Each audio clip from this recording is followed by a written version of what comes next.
So this is a scuba tank that I had from my paintball days. Thank you to High Pressure Pneumatics for the connections. Connects over here directly to the gun,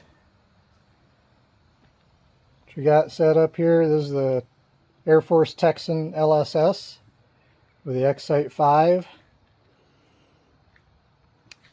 And we are ready to rock and roll today. Got the chronograph as well. That was from my zeroing shots with a 82 grain projectile. And this is a sampler pack that I got from Molly's Lead Shed. We got a mix of both swaged bullets and cast bullets here. And I think today we're going to stick with the lighter weight stuff and then do the heavyweight stuff on another day. So we're going to start off with some 79 grain Terminator hollow points with a flat base, some cup base 100 grain hollow points, and then I'll probably try these cast ones, which we got a 100 grain stalker hollow point, and then a 110 grain hollow point. And we'll see how the pressure lasts and how everything's going. I might do some of the longer or heavier weight stuff after that.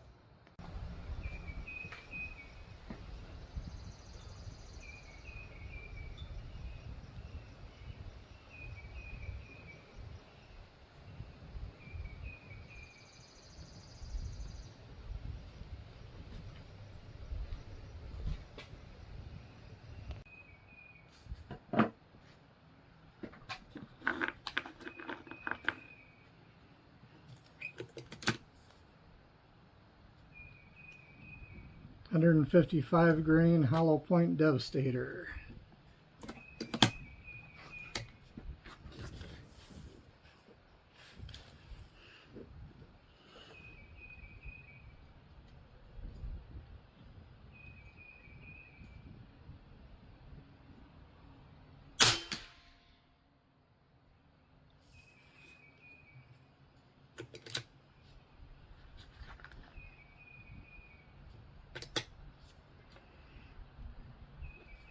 These shoot good.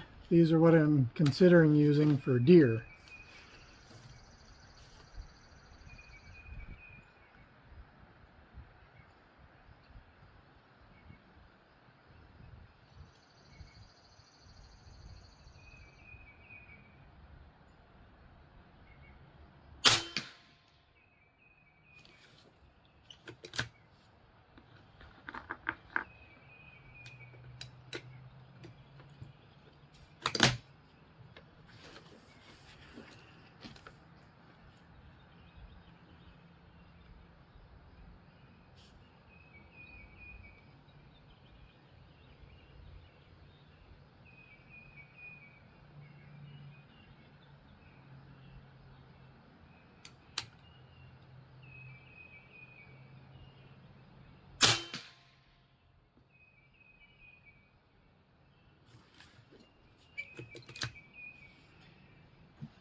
So far I've shot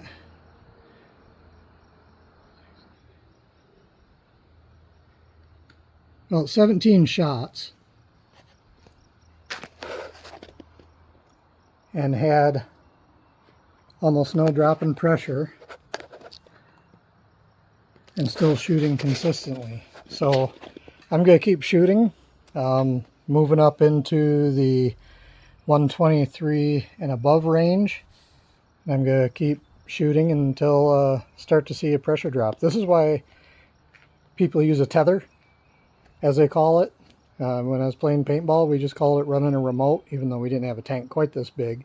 But we'd run a line that was in a backpack to the gun, so you didn't have the bulky tank on the gun. But this is tethering, which this is a 3,000 psi tank, which the tank on the gun is 3,000 psi, but this has more volume. So the more volume you have of air, the longer you can shoot and maintain a consistent pressure.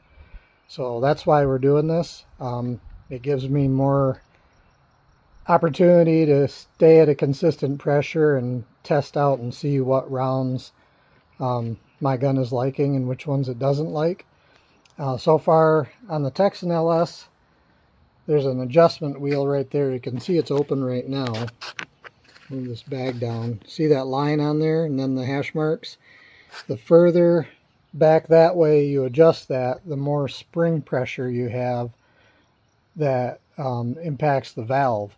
A lot of guys say that you can see I have a silver mark there towards the front. That's where I had that wheel before when I was running the heavier weight, like a 145, 155 grain projectiles. Right now I haven't adjusted it at all. I want to see what these projectiles will do at the same setting. So we're going to keep shooting and see what happens. Incidentally, I'm shooting at 50 yards.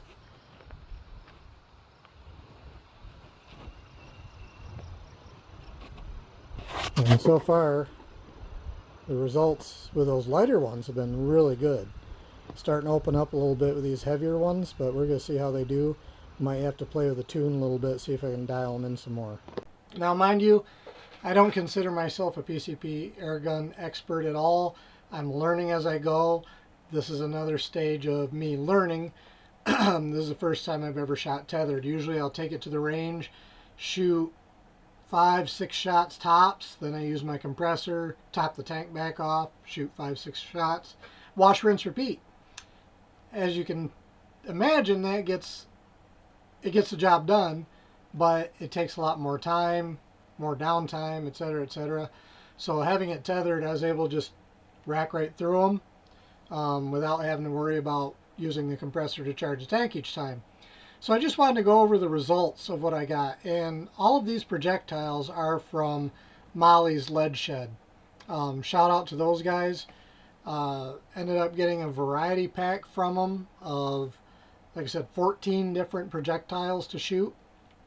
The lightest weight projectile is a 79 grain, which I've been using their 80 grain solid for woodchucks and raccoons so far this spring and summer. And that shot really good. I think I posted the groups on the page, and it was, I mean, you could cover all the shots with a quarter with a 4-shot group. So I was pretty happy with that. Chad McClure, that runs Molly's Lead Sled, recommended to me use a chronograph, find out how much energy these pellets are producing as well. So I took the Garmin chronograph with me today, input the bullet weight on each one, and I just got done compiling the data.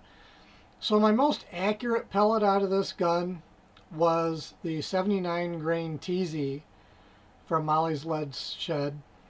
Had a velocity of 1,091.1 feet per second. Accuracy was 0.631 of an inch, and this is at 50 yards, mind you. I haven't shot them out further than 50 yards yet. Energy for that 79 grain projectile was 208.8 foot-pounds. The worst accuracy I had out of any of them was the 156 grain puncher, 156 grain projectile, 889.7 feet per second, 274.2 pounds of muzzle energy. You can see I have the target back here behind me. And the puncher group right there, you know, it wasn't the greatest group, but still not bad. It'd probably still work fine for deer, which is what I'm thinking I'm going to end up using for the heavier projectiles. Next most accurate projectile was the hollow point cut base. That's a 100 grain projectile going 1,037.7 feet per second. 0.681 group size, 239.1 pounds of energy. The rest of them were pretty close to an inch, some a little bit more, some a little bit less. But, you know, like I said, the puncher was 1.689. The next biggest group was the 171 grain Havoc at 1.45 inches, so still under an inch and a half. That one was 856.9 feet per second, 278.8 foot-pounds of energy. So all in all, they shot pretty good. There's a couple of them in there where I measured the groups, knowing that one of them was a flyer on some that I shot for. I did include the flyer on the group size. For example, the 100 grain, nope, let me take that back. 130 grain bowtail hunter projectile, traveling 946.9 feet per second. I measured the group at 1.289, but if I take out that flyer,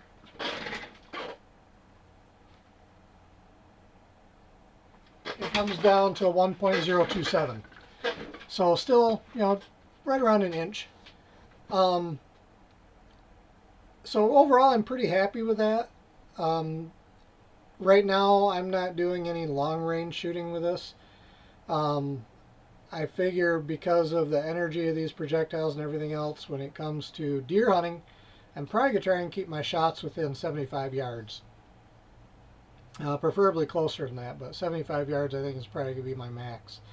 In terms of woodchucks, raccoons, predators, like coyote, fox, etc., I'll probably, try and dial in a load out to 100 yards and see how they perform there at the range before I attempt a shot on game at that range.